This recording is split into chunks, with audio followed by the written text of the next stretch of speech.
Hello students, आज हम discuss करेंगे applications of the principle of flotation.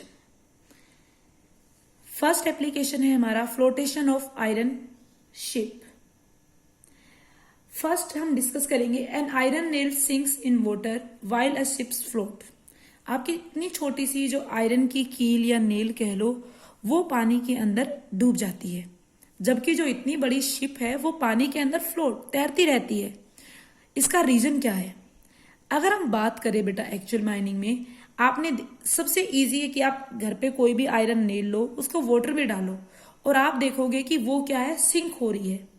ये क्यों हो रही है? क्योंकि इजिली आप देख सकते हो जो डेंसिटी है आयरन की, जो आयरन की डेंसिटी है या आयरन ऑफ सॉलिड बॉडी कह दो, the density of solid body और iron nail is greater than density of water. वो क्या है? ग्रेटर है डेंसिटी ऑफ वाटर से। तो इसका मतलब हम इजिली क्या कह सकते हैं, जो वेट है आपका आयरन नेल का वो क्या है, ज्यादा है एज कंपेयर टू किसके कंपैरिजन में? जो अपथ्रस्ट वाटर ने अप्लाई किया है, मतलब बॉयंट फोर्स के कंपैरिजन में। मींस जो हमने फर्स्ट केस किया था, जब हमने प्रिंसिपल ऑफ फ्लोटेशन किया था, तो हमने क्या देखा था, जब भी जो वेट होगा बॉडी का वो ग्रेटर होगा बॉयंट फोर्स से, तो उस केस में आपकी बॉडी सिंक हो जाती थी। तो यहां पे हमें क्या देखने को मिल रहा है? यही मिल रहा है कि जो वेट है आयरन नेल का, वो वेट क्या है आयरन नेल का, ज्यादा है as compare to buoyant force. Means अगर हम नेट फोर्स निकालते हैं W माइनस, वो क्या आएगा, वर्टिकली डाउनवर्ड डायरेक्शन में आएगा, कुछ आएगा जो भी वैल्यू। तो इसलिए हमारी ये चीज क्या हो जाती है, आयरन नेल सिंक हो जाती है। या फिर हम क्या कह सकते हैं कि डेंसिटी जो है आपकी आयरन नेल की वो क्या है, ग्रेटर है एज कंपेयर टू वाटर। इसके अपोजिट अगर हम देखें, हमारे पास जो शिप्स है वो भी आयरन से बनी हुई है, बट वो सिंक नहीं होती, वो वाटर के अंदर फ्लोट करती रहती है। इसका रीजन बेटा एक्चुअली होता क्या है, जो शिप हैं वो अंदर से खाली होती हैं, होलो होती हैं, एम्प्टी स्पेस होता है बहुत सारा। अगर हम शिप में यहाँ पे बात करें, यहाँ से वो क्या होती है, एक तरह से अगर आप नेट कहीं पे पिक्चर्स देखो, वो होलो होंगी या कह दो एम्प्टी स्पेस होगा, खाली जगह होगी काफी सारी। जब ये अंदर से होलो है तो इसके कारण क्या हुआ, तो बड़ी तो है बेटा ये, एक तरह से इसका वॉल्यूम तो क्या है, तो ये एयर कंटेन कर रही है, जो वॉल्यूम तो इसका लार्ज है, वॉल्यूम लार्ज है, बट डेंसिटी क्या होता है, मास अपॉन में वॉल्यूम। तो इसका वॉल्यूम तो बड़ा है, वॉल्यूम बड़ा होने से डेंसिटी क्या हुई, कम होगी। मीन्स जो इसकी जो डेंसिटी है हमारी कम होती है, शिप की density of ship as compare to density of water. तो हम क्या लिख सकते हैं, density of ship is less than density of water.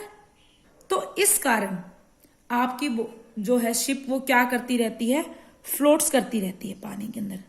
हमने क्या देखा, जो डेंसिटी है शिप की वो लेस है as compare to density of water, जबकि बहुत स्मॉल पोर्शन क्या होता है शिप का पानी के अंदर सबमर्ज्ड होता है, बाकी क्या होता है, बाहर होता है।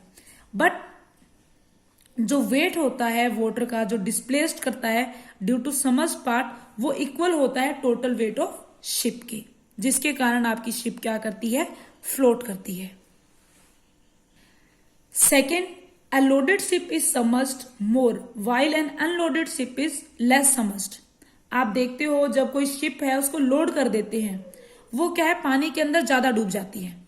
अगर आप अनलोडेड शिप है, मान लो ये वाटर है आपका नीचे, तो अनलोडेड शिप क्या है, पानी के अंदर मान लो कुछ इस तरह से इतनी सबमर्ज्ड है, जबकि जो लोडेड शिप है आपकी वाटर के अंदर, लोडेड शिप पानी के अंदर कुछ ज्यादा डिप होगी, कुछ इस वे से होगी। ओके, होता क्या है, जब हम वेट शिप को लोड करते हैं तो लोड करने से क्या होगा, उसका वेट इंक्रीज होगा, और जब वेट इंक्रीज होगा तो वेट इंक्रीज होने की वजह से वो क्या करेगी, सिंक करेगी। और सिंक मीन्स वो क्या कर रही है, मीन्स वो ज्यादा पानी को डिस्प्लेस करना चाह रही है, ज्यादा पानी को से क्या करेगी, वो डिस्प्लेस करेगी। तो वो क्या करना चाह रही है, जो वेट है, जो वाटर डिस्प्लेस होगा, जब ये इसके अंदर क्या करेगी, इस तरह से वेट बढ़ेगा तो पानी के अंदर जाएगी, जो वेट, जो वाटर डिस्प्लेस होगा इसके सबमर्ज्ड पोर्शन की वजह से, वो इक्वल होगा weight of the loaded ship. तो इसलिए ये क्या करती है, इसके अंदर ज्यादा घुस जाती है ये वाली। जबकि जो अनलोडेड शिप है, अगर अनलोडेड शिप की बात करें, वो क्या होती है, पानी में ऊपर तक राइज करती है, क्यों? जब तक करती है जो वेट है वाटर डिस्प्लेस का क्या ना हो, बैलेंस ना हो weight of unloaded ship. Next is ship begins to submerge more as it sails from sea water to river water. आप देखते हो अगर कोई शिप है वो सी वाटर से रिवर वाटर की तरफ जा रही है, तो रिवर वाटर में जब वो जाती है तो वो ज्यादा डिप होती है as compare to sea water. तो इसका मेन रीजन है, आपको पता है कि जो सी वाटर में बहुत सारे मिनरल्स वगैरह ऐड होते हैं। तो ये हमने पीछे देख चुका, जो डेंसिटी है सी वाटर की क्या है, डेंसिटी ग्रेटर है as compare to our normal water.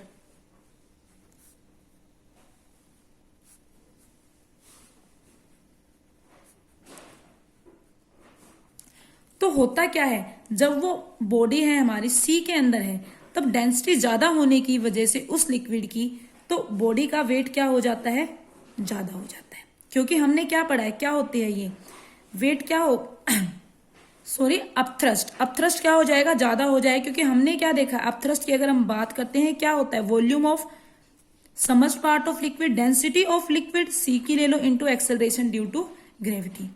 अगर डेंसिटी बढ़ रही है सी वाटर में ज्यादा है तो मीन्स क्या है, अपथ्रस्ट ज्यादा लग रहा है, तो बॉडी मीन्स क्या है, ऊपर ही फ्लोट कर रही है, मतलब ज्यादा सिंक नहीं हो रही। बट जैसे ही हम नॉर्मल वाटर में या ऐसे पानी में आते हैं जिसकी डेंसिटी कम है, तो उसमें क्या होगा, उसमें अपथ्रस्ट कम लगेगा। अगर हम ऐसे पानी में आए जिसकी डेंसिटी कम, उसमें अपथ्रस्ट या बुoyant फोर्स क्या होगा, कम होगा। तो बुoyant फोर्स कम होने की वजह से जो आपकी बॉडी होगी वो ज्यादा सिंक होगी। ओके, नेक्स्ट है आपका पिमसोल लाइन। एक्चुअली में होता क्या है, जो शिप्स होती हैं उनके ऊपर एक व्हाइट लाइन पेंट की होती है। जैसे मान लो ये शिप है आपकी, तो आप अगर देखो यहाँ पे एक व्हाइट लाइन ऐसे कुछ बनाई होती है, पेंट किया होता है। ये आपको क्या कहती है, पिमसोल लाइन। ये लाइन इंडिकेट करती है safe limit of for loading. Means loading आपको करनी है, कब तक करनी है, सिर्फ इस लाइन तक। अगर इस लाइन तक शिप है, इसके बाद फर्दर ये शिप क्या होनी चाहिए, वाटर में डिप नहीं होनी चाहिए। इस लाइन के बाद आप लोडिंग करते जा रहे हो, वेट बढ़ता जा रहा है, बट ऐसा नहीं है कि ये लाइन भी आपकी डिप हो जाए। ये लाइन डिप नहीं होनी चाहिए। रीजन सेम होगा जो हम पहले पढ़ चुके हैं। Next is flotation of human body. आप देखते हो जो ह्यूमन बॉडी है वो आराम से क्या करती है, पानी में फ्लोट कर रही होती है। इसका रीजन क्या है, जो अगर हम डेंसिटी की बात करें, ह्यूमन बॉडी की जो डेंसिटी है वो काफी चीजों पे डिपेंड करती है। जैसे कि उनकी बोन्स पे, constitution of bones, blood, muscles and कितना फैट है उसमें। इन चीजों के अलावा जो डेंसिटी है वो डिपेंड करती है कि उसकी लंग्स में कितनी एयर है उस टाइम। क्योंकि जो लंग्स में एयर है वो चेंज होगी, तो मेन जो फैक्टर यहां रोल प्ले करता है वो करता है amount of air in his lungs. तो एवरेज डेंसिटी अगर देखो किसी बॉडी का जहां एम्प्टी लंग्स हैं, मीन्स उसने कोई भी एयर इनहेल नहीं की है, तो उस केस में बॉडी की डेंसिटी जो हमारी आती है वो आती है 1.07 ग्राम पर सेंटीमीटर क्यूबिक। लेकिन अगर बॉडी आपकी जो लंग्स हैं वो एयर से फिल्ड है, मीन्स उसने एयर इनहेल की हुई है, तो अगर उसने एयर इनहेल की है तो मीन्स क्या है, वॉल्यूम क्या हो गया, लंग्स का इंक्रीज हो गया। और वॉल्यूम अगर लंग्स का इंक्रीज हुआ, डेंसिटी क्या होगी आपकी, मास per unit volume. Volume increase हुआ तो डेंसिटी क्या हुई, डिक्रीज हुई। मतलब अगर लंग्स आपके फिल्ड हैं एयर से, उस टाइम जो आपकी डेंसिटी होगी बॉडी की वो डिक्रीज हो जाएगी, which comes out to be 1 gram per cubic centimetre. तो हमने क्या, अगर जो आपके अच्छे स्विमर्स होते हैं जो पानी के अंदर फ्लोट कर रहे हैं, तो वो क्या करते हैं, वो बहुत सारी एयर को अपने अंदर फिल कर लेते हैं, अपनी लंग्स को अच्छी तरह से एयर इनहेल करके फिल कर लेते हैं, जिसकी वजह से उनकी जो डेंसिटी होती है वो लेस हो जाती है। मीन्स डेंसिटी क्या हो जाती है, लेस हो जाती है, और जिसकी वजह से ये आराम से पानी पे तैर सकते हैं। रीजन क्या होगा, जो वाटर वो डिस्प्लेस करेंगी, जब वो पानी में है तो इक्वल अमाउंट ऑफ वाटर क्या करती है बॉडी, डिस्प्लेस करती है। तो जो वाटर जो वेट वाटर का डिस्प्लेस करेगा वो स्विमर, वो किसके इक्वल होगा, उसके खुद के वेट के इक्वल होगा। ओके, तो इसलिए हम क्या देख रहे हैं कि यहाँ पे डेंसिटी फैक्टर इंपॉर्टेंट है कि अगर एयर हमारी लंग्स में है, फिल्ड है, तो डेंसिटी क्या हो जाती, कम, अदरवाइज डेंसिटी क्या होगी, ज्यादा होगी। Next is it is easier to for a man to swim in sea water than in fresh water. आदमी के लिए सी वाटर में तैरना आसान है as compare to river water. Reason same है क्योंकि सी वाटर में क्या है, डेंसिटी सी वाटर की ज्यादा होगी as compare to river water. तो क्या है, डेंसिटी ज्यादा है, रीजन सेम है, डेंसिटी ज्यादा है, तो अपथ्रस्ट क्या लग रहा है बेटा, ज्यादा लग, अपथ्रस्ट क्या होगा, V density of liquid into acceleration due to gravity, means upthrust ज्यादा लग। आप कह सकते हो कि जो स्मॉल पोर्शन बॉडी का समर्ज्ड हुआ है सी वाटर के अंदर, उसके कारण क्या होगा, कुछ वाटर डिस्प्लेस होगा, और जो वेट होगा डिस्प्लेस वाटर का वो क्या होगा, इक्वल होगा total weight of the body. अगर हम फ्रेश वाटर की बात करें, फ्रेश वाटर के केस में आपका लार्ज पोर्शन क्या होता है, रिवर के अंदर डिप्ट होता है, क्योंकि उस केस में डेंसिटी क्या होगी, स्मॉल होगी, और डेंसिटी स्मॉल होगी तो अपथ्रस्ट क्या लगेगा, कम लगेगा, और अपथ्रस्ट कम लगने की वजह से ज्यादा पोर्शन क्या होगा, रिवर वाटर के अंदर डिप होगा। अब मन में क्वेश्चन आता है कि जो डेड बॉडी है आपकी, ओके बेटा ये आपके सिलेबस में नहीं है। Next is flotation of submarines.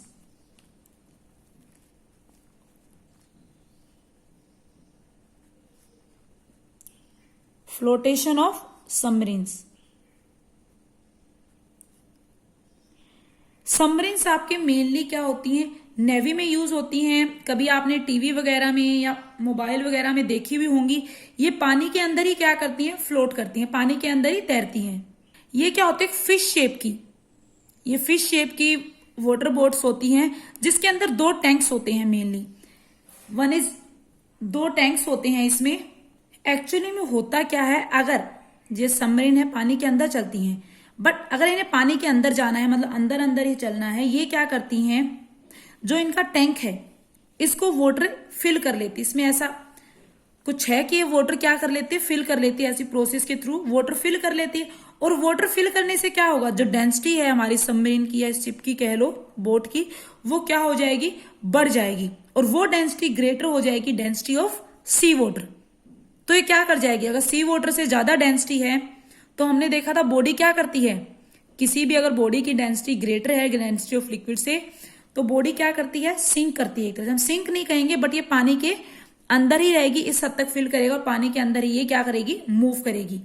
But अगर इसको राइज करना है, अगर इसको क्या करना है, सबमरीन को ऊपर आना है, तो ये क्या करती है, जब इसको ऊपर आना है तो ये क्या करेगी बेटा, जो वाटर इसने टैंक के अंदर फिल किया था उस पानी को ये वहां से निकाल देगी या छोड़ देगी, आप कुछ ही मान लो।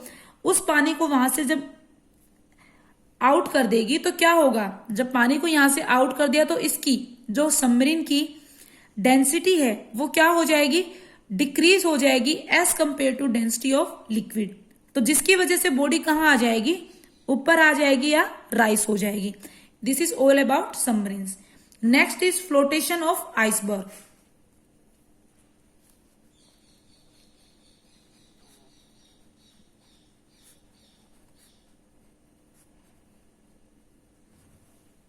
आप सभी को पता है जो डेंसिटी होती है आइस की वो क्या होती है, less as compare to density of water. Density of water क्या है आपकी,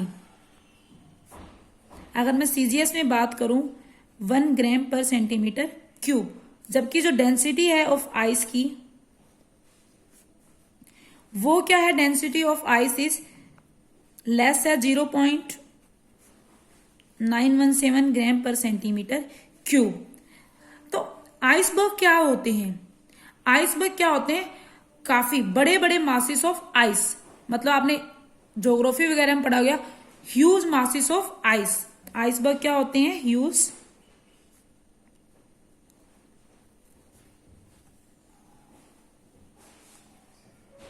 तो ये क्या करते हैं, वाटर में, बड़े बड़े समुंदर्स वगैरह में, सीस वगैरह में होते हैं, ये वाटर में फ्लोट करते हैं, जिसमें इसका जो ज्यादातर पोर्शन होता है वो क्या होता है, वाटर सरफेस के नीचे रहता है। एक बहुत ही स्मॉल अमाउंट का पोर्शन क्या होता है इसकी वाटर सरफेस के ऊपर होता है। मान लो मेरा ये कोई वाटर है, सी है, कुछ भी है, तो जो आइसबर्ग होंगे इसका ज्यादा पोर्शन क्या होगा, इसके अंदर होगा। इस तरह से मान लो मतलब एक बर्फ के एक तरह से ह्यूज मासेस, बड़े बड़े पहाड़, ज्यादातर पोर्शन पानी के अंदर होगा, एक बहुत ही स्मॉल पोर्शन इसका क्या होता है, वाटर सरफेस से बाहर होगा। तो एक्चुअली में होता क्या है बेटा, ये आइसबर्ग होते हैं बहुत ज्यादा डेंजरस होते हैं शिप्स के लिए, क्योंकि आइसबर्ग क्या होते हैं, वो पानी से हल्के होंगे तो उनका जो मेजर पोर्शन है, इवन आप मान लो कि 90% पानी के इनसाइड वाटर होगा और एक बहुत ही स्मॉल पोर्शन 10% पानी के बाहर होगा। आइसबर्ग का कितना पोर्शन पानी की वाटर सरफेस पे होगा वो डिपेंड करता है डेंसिटी ऑफ सी वाटर पे। तो जो आपके शिप्स होते हैं, उनके ड्राइवर्स होते हैं, वो एस्टिमेट नहीं लगा पाते कि आइसबर्ग का साइज क्या है।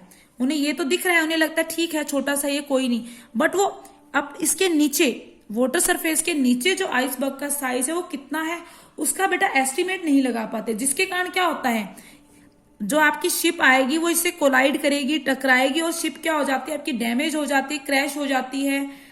तो आपने टाइटैनिक मूवी ऑलमोस्ट सबने देखी होगी, तो उसमें जो टाइटैनिक में जो टकरा रही है शिप, वो किससे टकरा रही है, आइसबर्ग से टकरा रही है। कई बार तो हमें ऐसे लगता है कि ऊपर कोई नहीं, बर्फ का छोटा सा टुकड़ा है, बट वो एक आइसबर्ग होता है, पानी के नीचे इतनी बड़ी चट्टान टाइप है कि शिप उससे टकराई और डैमेज होगी। तो जो टाइटैनिक में भी जो पूरा हो रहा था कि टकरा रही थी शिप, पूरी टूट गई थी, वो किससे टकराई थी, आइसबर्ग से। तो next is volume of iceberg above the water surface while floating. जब आइसबर्ग वाटर में फ्लोट कर रही है तो उसका कितना वॉल्यूम वाटर सरफेस के ऊपर होगा और कितना वॉल्यूम वाटर सरफेस के नीचे होगा, वो हम कैलकुलेट करते हैं। अगर हम मान ले कोई आइसबर्ग है जिसका टोटल वॉल्यूम क्या है, V, टोटल वॉल्यूम आइसबर्ग का क्या है, V है, और जो वॉल्यूम आइसबर्ग का जो वॉल्यूम पानी के अंदर डिप्ट है, सबमर्ज्ड है, वो वॉल्यूम हमने माना क्या है, स्मॉल v है। तो हम अगर प्रिंसिपल ऑफ फ्लोटेशन लगाते हैं, वो क्या कहता है, जो टोटल वेट है, हम क्या पढ़ते हैं principle, W equal to weight of body equal to upthrust, या फिर हम क्या कह सकते हैं, weight of body equal to weight of water. Upthrust किसके इक्वल होता है, weight of water displaced by submerged part of iceberg, जो सबमर्ज्ड पार्ट की वजह से वाटर डिस्प्लेस हुआ है उसके इक्वल। तो इसमें हमारा क्या होगा, टोटल वेट क्या होगा आइसबर्ग का, अगर हम वेट ऑफ बॉडी देखें, volume of body, density of body जो हमारा क्या है आइसबर्ग, इनटू में एक्सेलरेशन ड्यू टू ग्रेविटी। जबकि अगर अपथ्रस्ट की हम बात करें, क्या होगा, volume of submerged part of body, जो यहाँ पे क्या है आइसबर्ग, इनटू में volume of density of liquid, जो यहाँ क्या है वाटर, इनटू में एक्सेलरेशन ड्यू टू ग्रेविटी। जो टर्म कैंसिल आउट हो रही है कैंसिल आउट कर दो, हमारे पास क्या बचता है, स्मॉल v अपॉन में capital V equal to density of ice upon में डेंसिटी ऑफ वाटर। अगर हमें कुछ क्वांटिटीज दी हो, हमें कुछ पता हो इन्फॉर्मेशन, तो हम क्या निकाल सकते हैं कि डेंसिटी क्या है, कितना वॉल्यूम उसका सबमर्ज्ड है, ये सब चीजें हम निकाल सकते हैं, टोटल वॉल्यूम वगैरह। Next is all about flotation of ship.